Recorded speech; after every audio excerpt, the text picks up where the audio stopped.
नमस्कार साथियों, V4 में आपका हार्दिक स्वागत है। आज हम बात करेंगे NRI MBBS एडमिशन्स के बारे में।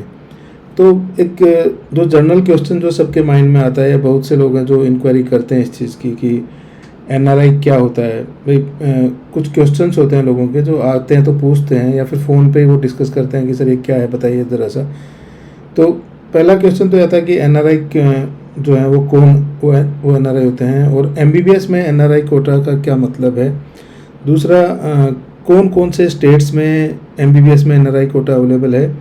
क्या गवर्नमेंट कॉलेजेस में भी वो NRI कोटा होता है। क्या गवर्नमेंट कॉलेजेस में NRI की सीट्स होती हैं, अगर होती हैं तो उनका फ़ीस स्ट्रक्चर क्या रहता है, क्या क्या डॉक्यूमेंट्स रिक्वायर्ड रहते हैं। तो आइए इस छोटे से वीडियो के माध्यम से हम जानने की कोशिश करते हैं इन सारे जो क्वेश्चन हैं उनके आंसर। तो सबसे पहले बात करते हैं कि NRI कोटा क्या है या NRI कौन होते हैं। तो देखिए, NRI की जो डेफिनेशन है उसके अकॉर्डिंग है, अगर किसी भी फाइनेंशियल ईयर में कोई पासपोर्ट धारक, मतलब जिस व्यक्ति का पासपोर्ट बना हुआ हो, और अगर वो एक फाइनेंशियल ईयर में 182 डेज इंडिया से बाहर कहीं जॉब करता है या कहीं रह रहा है, तो उस केस में वो NRI माना जाएगा। ठीक है, मतलब कोई भी वो कैंडिडेट है वो 182 डेज किसी फाइनेंशियल ईयर में अगर इंडिया से बाहर है तो वो NRI हुआ। तो ये बात हो गई NRI के बारे में। अब NRI कोटा MBBS एडमिशन क्या है। देखिए, जो अपने कुछ स्टेट्स हैं उनके अंदर कुछ NRI सीट्स अवेलेबल रहती हैं। वहाँ के गवर्नमेंट कॉलेजेस में भी कुछ स्टेट है उनके गवर्नमेंट कॉलेजेस में भी NRI सीट्स अवेलेबल हैं, और कुछ स्टेट हैं उनके गवर्नमेंट और प्राइवेट दोनों कॉलेजेस में NRI सीट्स अवेलेबल हैं। तो ये सारे स्टेट्स में NRI सीट्स अवेलेबल नहीं है। तो आइए सबसे पहले हम देख लेते हैं कि कौन कौन से स्टेट्स में NRI सीट्स हैं वो अवेलेबल हैं। तो यहाँ मैं बात करूँ कि जो NRI कोटा की जो सीट्स हैं वो बेसिकली वो गुजरात में अवेलेबल हैं, पंजाब में, मतलब ये मैंने उन स्टेट्स को चूज़ किया है जिनकी गवर्नमेंट कॉलेजेस में ये सीट्स अवेलेबल हैं।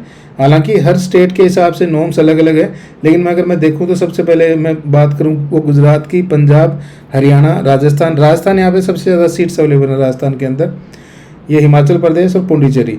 इन सारे स्टेट्स के अंदर जो गवर्नमेंट कॉलेजेस हैं उनके अंदर सीट्स अवेलेबल हैं। अगर मैं बात करूँ प्राइवेट कॉलेजेस की, तो ऑल इंडिया कोटा काउंसलिंग के अंदर जो है वो प्राइवेट कॉलेजेस के अंदर भी सीट्स अवेलेबल हैं। मतलब जो डीम्ड यूनिवर्सिटीज़ हैं उन डीम्ड यूनिवर्सिटीज़ के अंदर है वो NRI सीट्स हैं। सिर्फ ऑल इंडिया काउंसलिंग की अगर मैं बात करूं तो सिर्फ और सिर्फ प्राइवेट जो मतलब डीम्ड यूनिवर्सिटीज़ हैं खाली उनके अंदर ही सीट्स अवेलेबल हैं। गवर्नमेंट कॉलेजेस में ऑल इंडिया काउंसलिंग में NRI सीट्स नहीं हैं।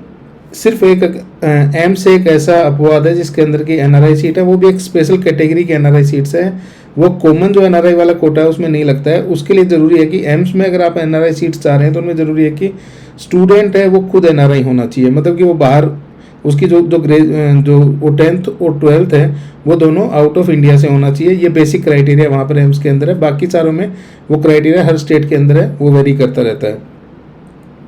तो अब इसमें अगर हम लोग बात करें कि क्या गवर्नमेंट कॉलेजेस में भी NRI कोटा है, तो जी हाँ, गवर्नमेंट कॉलेजेस में भी NRI कोटा है। और जैसा कि मैंने भी आपको इन स्टेट्स का वो बताया, तो इन स्टेट्स के अंदर है वो NRI कोटा जो सीट्स हैं वो अवेलेबल हैं गवर्नमेंट कॉलेजेस के अंदर। तो अब आप पूछेंगे अगर गवर्नमेंट कॉलेज में NRI कोटा अवेलेबल है तो उसका फीस स्ट्रक्चर क्या रहेगा, वो किस तरीके से होगा। तो देखिए, इसमें एक कॉमन सी बात है, या मतलब ये कॉमन फीस स्ट्रक्चर है कि लगभग सारे जो गवर्नमेंट कॉलेजेस हैं हर स्टेट में, चाहे वो किसी भी स्टेट में का हो, उसमें जो फीस स्ट्रक्चर है वो 1 लाख से लेके और $1.5 के बीच में रहेगा। ये कंप्लीट फीस स्ट्रक्चर है, मतलब पूरे जो कोर्स ड्यूरेशन है उसका जो फीस स्ट्रक्चर लगेगा वो लगभग 1 से $1.5 के बीच में रहेगा सारे स्टेट्स में। वो वेरी करेगा स्टेट टू स्टेट। ये सारी इन्फॉर्मेशन स्टेट टू स्टेट क्या कट ऑफ रहती है NRI कोटा की, स्टेट टू स्टेट क्या फीस है, कितने कॉलेजेस हैं, ये सारी इन्फॉर्मेशन है। मैं आपको डिस्क्रिप्शन में लिंक दे दूंगा, उसके थ्रू आप जाके देख सकते हैं कि कहाँ मतलब कौन से स्टेट में कितने कितने जो गवर्नमेंट कॉलेजेस हैं, कितने प्राइवेट कॉलेजेस के अंदर है वो NRI कोटा अवेलेबल है। वो स्टेट वाइज पूरी मैं जो लिस्ट है वो डिस्क्रिप्शन में आपको दे दूंगा। तो यहाँ बात होगी फीस स्ट्रक्चर के बारे में। अब देखिए, NRI क्या स्टूडेंट का NRI होना जरूरी है, ये नहीं है। एक्चुअली क्या है कि जो स्टूडेंट है उसको स्पॉन्सर किया जाता है किसी मतलब फर्स्ट डिग्री ब्लड रिलेशन वाले के थ्रू। अब फर्स्ट डिग्री ब्लड रिलेशन क्या हुआ, मतलब कि इसमें क्या चीज़ है जो कि मतलब कौन कौन लोग हैं जो कि उसको स्पॉन्सर कर सकते हैं। तो आइए हम देख लेते हैं थोड़ा सा फैमिली ट्री के बारे में। तो यहाँ ये आप देख पा रहे हैं कि एक मैंने जो फैमिली ट्री वो बना के दिया है कि ये वो टेंटेटिव वाला है, वो वेरी कर सकता है कि नंबर ऑफ कैंडिडेट्स अपने वो फैमिली में कितने हैं। जैसे फादर और मदर की साइड से, दोनों साइड से ही स्पॉन्सर किया जा सकता है। मतलब या तो वो ग्रैंड फादर हो, ग्रैंड मदर हो, ये फादर साइड से हो या मदर साइड से हो, ये स्पॉन्सर कर सकते हैं। खुद फादर और मदर तो स्पॉन्सर हैं ही हैं, अगर वो एनआरआई हैं तो वो भी स्पॉन्सर कर सकते हैं। खुद का भाई या बहन कहीं बाहर रह रहे हैं तो वो भी स्पॉन्सर कर सकते हैं। चाचा है, बुआ जी हैं, उनके बच्चे वो स्पॉन्सर कर सकते हैं। इधर अगर मैं मदर साइड में देखूं तो मामा जी हैं और मौसी जी हैं और उनके बच्चे, तो ये आते हैं फर्स्ट डिग्री ब्लड रिलेशन में। तो ये लोग आपको स्पॉन्सर कर सकते हैं, मतलब किसी भी कैंडिडेट को स्पॉन्सर कर सकते हैं। अगर आप कोई एनआरआई कोटा में एडमिशन लेना चाहता है तो ये लोग स्पॉन्सर हो सकते हैं, ठीक है। तो इसमें जो क्राइटेरिया है वो डे टू डे है, वो चेंज, मतलब लगभग है वो चेंज होता रहता है। कुछ स्टेट्स में जो चीज़ें हैं वो अलग हैं। जैसे मैं बात करूँ पंजाब की, मैं बात करूँ गुजरात की, तो वहाँ पे ज़रूरी है कि जो फादर हैं और जो मदर हैं, मतलब जो एक्चुअली जो बच्चे के पेरेंट्स हैं, खाली वो ही एनआरआई स्पॉन्सर बन सकते हैं, बाकी लोग इसमें स्पॉन्सरशिप में नहीं आते हैं। तो जो रूल्स है वो वेरी करते हैं स्टेट टू स्टेट। तो हमें एडमिशन के टाइम पे ध्यान रखना पड़ता है कि कौन से स्टेट में कौन से रूल्स है वो एप्लीकेबल है। दूसरा इसमें एक इम्पोर्टेंट फैक्टर आता है आपके डॉक्यूमेंट्स का। तो डॉक्यूमेंट्स के अंदर क्या कि इसमें मोस्टली लोग जैसे अप्लाई तो करते हैं, लेकिन उनके जो डॉक्यूमेंट वेरिफिकेशन के टाइम पे वो फेल हो जाते हैं, क्योंकि जो वो डॉक्यूमेंटेशन वाला पार्ट है, इसमें एक इम्पोर्टेंट पार्ट है, आपको हर चीज़ का ध्यान रखना होता है और सारे जो डॉक्यूमेंट्स हैं उसी ऑर्डर में आपको सबमिट करने होते हैं जो कि रिक्वायर्ड होता है। इसमें एक एम्बेसी सर्टिफिकेट भी आपको सबमिट करना पड़ता है। जिस कंट्री में स्पॉन्सर है उस कंट्री से, वहाँ से एम्बेसी में जाके उनको एक सर्टिफिकेट वो बनवाना पड़ता है कि हाँ भाई ये इस कंट्री में रह रहे हैं। एक स्पॉन्सरशिप सर्टिफिकेट भी देना पड़ता है। इस तरह के तमाम डॉक्यूमेंट्स हैं जो कि आपको सबमिट करने होते हैं एनआरआई कोटा की सीट पे एडमिशन लेने के लिए।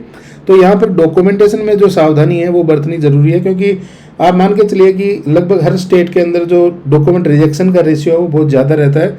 तो उस केस में उससे बाहर निकलने के लिए ये ज़रूरी है कि जो डॉक्यूमेंट्स हैं वो प्रॉपर तरीके से वो पेश किए जाएँ, ठीक है। कई बार होता है कि स्टूडेंट है वो सारे डॉक्यूमेंट्स होने के बावजूद भी रिजेक्शन इसमें हो जाता है। तो इस केस में ज़रूरी है कि आपको जो अपने वो डॉक्यूमेंट्स वाला पार्ट है वो बड़ी सावधानी पूर्वक वो करना चाहिए। तो ये तमाम जानकारी एनआरआई कोटा के बारे में मैंने आपको यहाँ पे दी। अगर इसके बियॉन्ड भी आपकी कुछ क्यूरीज हैं तो मैं डिस्क्रिप्शन में साइट का लिंक दे रहा हूँ, उस साइट पे जाके आप स्टेट वाइज कंप्लीट डिटेल को चेक कर सकते हैं। जहाँ आपको कोई डाउट हो तो उस केस में आप मेरे को कॉल करके पूछ सकते हैं। आज के लिए इतना ही, थैंक यू।